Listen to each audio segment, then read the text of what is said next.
Good morning. Welcome to the SOAR Summit. My name is Mark Ryles. I am an architect, and I've been past director of facilities management for the Department of Education, involved in the renovation and replacement of 65% of Kentucky's K-12 infrastructure. I now serve as a school facility consultant for the Kentucky Educational Development Corporation, which serves all the school districts pretty much east of I-75. I have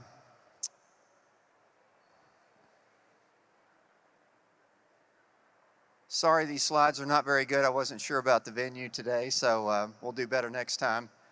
My topic today is the impact of buildings and facilities on student learning. And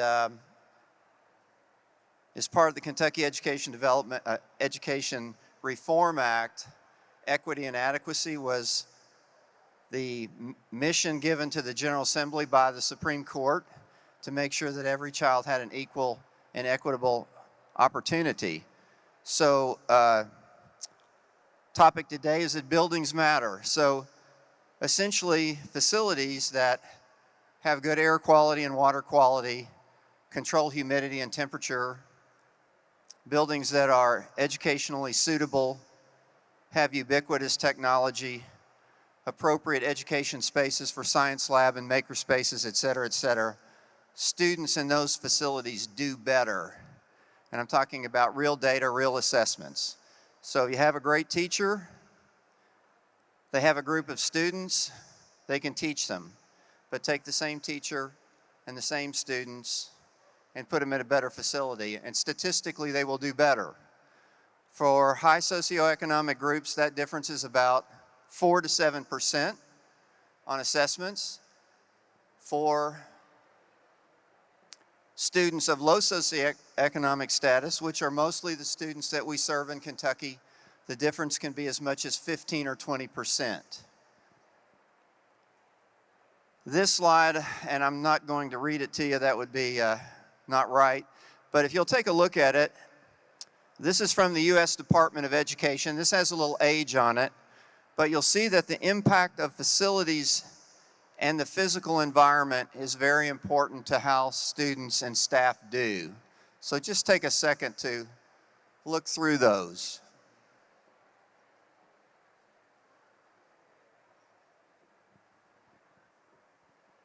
Obviously, this is a rather depth and breadth of a topic to be trying to look at it in 10 minutes.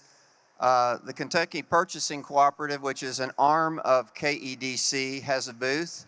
There are some newsletters on this topic about how buildings affect student performance. They're available to you. We've hopefully made enough copies for everyone, so feel free to stop by and pick up one of those. And also, there'll be a paper on the next slide.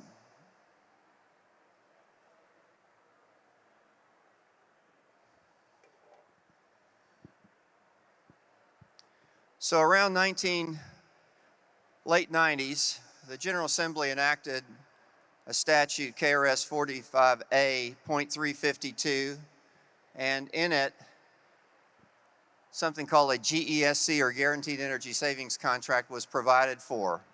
A lot of districts and local governments, public entities, do not have the money to improve facilities, so even if they believe in the premise that facilities matter, what do we do about that? And guaranteed energy savings contracts basically provide an opportunity to make capital improvements and pay for those capital improvements with the operational savings and utility savings that those capital improvements bring. Okay? I would tell you that, again, this is not an advertisement, but we've learned a few things about this. We've done some research. The original projects lacked a lot of transparency and sometimes value. And so there's basically three best value and best practices that I would like to cover. So number one, if you decide that this is something that you are interested in, I would strongly recommend that you consider these 3 best practices. Number 1, that the design and specifications and all of the scope of the work has been clearly designed, complete design documents, and that's done before the contract is executed, so you'll know exactly what you're going to get. Secondly, all soft costs should be competitively vetted in the RFP so you can see those on a par with other vendors. And that's been accomplished, and well, let's stop there. So soft costs are vetted as a percentage of the construction. So what does that mean? That means things like design, that means like project management, commissioning, and even overhead and profit. Those, you should know what those look like before you execute a contract, okay? And lastly, all of the components, lighting, HVAC systems, control systems, all of those things, again, competitively vetted, 3 prices on everything. As an owner, you get to see those and you get to select, okay? So this is a method provided for in model procurement. It's available to local school districts, it's available to local governments, it's available to universities, and so on. And we have a lot of clients at through KPC, Kentucky Purchasing Cooperative. About $150 million worth of construction's been accomplished through this method with 100% customer satisfaction. So it's a good venue and a way to help improve what you do. I'd like to add that I'm architect, so I have a bias toward facilities. Around 2004, the General Assembly enacted a statute, KRS 157-450. It's efficient school design. I recommend you read that. It basically recommends to all schools and school districts that they utilize these concepts of improving the physical environment to improve student learning. It's a rather dramatic, it's in the law, so at some point it's not a belief. Yes, there's a lot of research, and yes, it works. Man, I'm doing good. So again, KEDC serves the Appalachian region.